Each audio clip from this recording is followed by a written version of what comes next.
Nunca antes, em Santa Catarina, houve um governo federal que investisse o tanto que os governos do PT investiram nesse estado.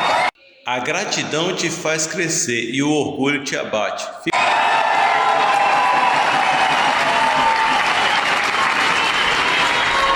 Eu falo isso, companheiros prefeitos, companheiros deputados, em qualquer estado do Brasil que eu vou, sem conhecer quem está presente.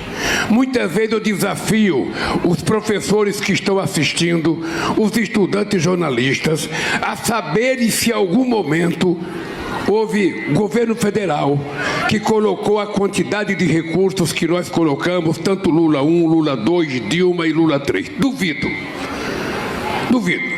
E poderia desafiar fazendo uma comparação entre os investimentos que nós fizemos em 2 anos aqui e o investimento que o outro fez nos 4 anos que ele estragou esse país. Seria extremamente importante que as pessoas que defendem o outro pudessem mostrar que obra ele fez em Santa Catarina.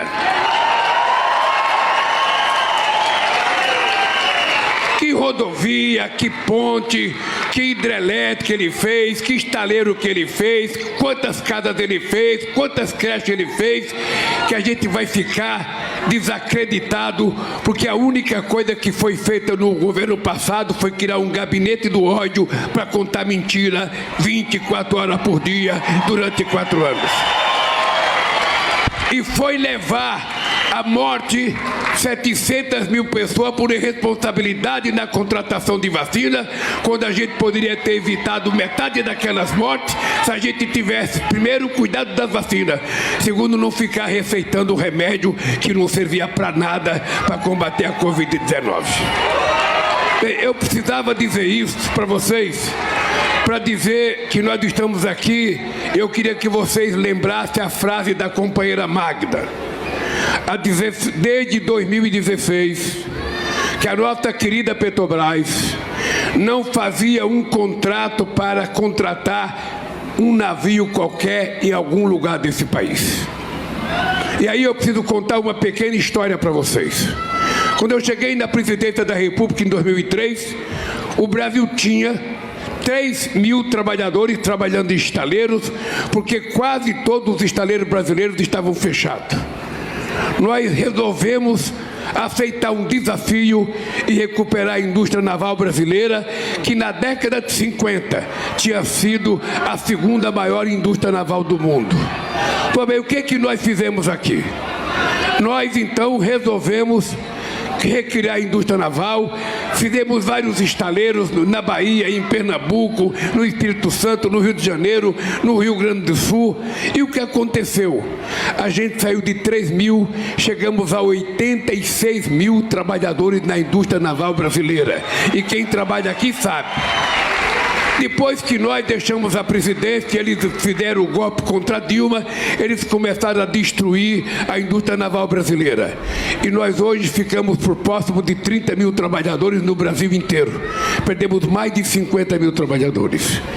E um país que tem praticamente 90% das suas exportações feitas, de forma, utilizando o mar e por navios, não pode ter déficit na balança comercial, no transporte. A gente tem que ter navio. Uma empresa que tem um país que tem uma empresa como a Petrobras, tem que ter navio petroleiro. Por que a gente tem que ficar pagando frete para exportar e para importar? Por que a gente não tem navio com trabalhador brasileiro, com aço brasileiro, com bandeira brasileira percorrendo esse mundo de mar? Por que a gente é obrigado a contratar na China, em Singapura ou na Coreia? Por que esse país não tem a noção de se transformar num país de primeira grandeza? Por que a gente aceitou a ideia inteira, o tempo inteiro, da gente ser pequeno? Porque nesse país a elite brasileira tem complexo de vira-lata. Ela sempre acha que a gente tem que ficar dependendo dos outros. E nós achamos que uma nação é construída, sobretudo, pelo orgulho do país que a gente tenha. E esse país tem muito para que a gente se orgulhe. Esse país tem na Petrobras uma das mais importantes empresas do petróleo do mundo e certamente aqui tem mais tecnologia de profundidade de pesquisar petróleo e águas profundas do mundo. Esse país, se ele quiser ser grande, ele pode ser grande, porque ele já foi mais importante. Esse país já cresceu economicamente mais, mas houve um momento em que as pessoas deixaram de acreditar de que o Brasil não precisaria ter indústria. E nós criamos a nova indústria Brasil. E depois de muitas décadas sem a indústria brasileira crescer, nesses 2 anos a indústria brasileira voltou a crescer.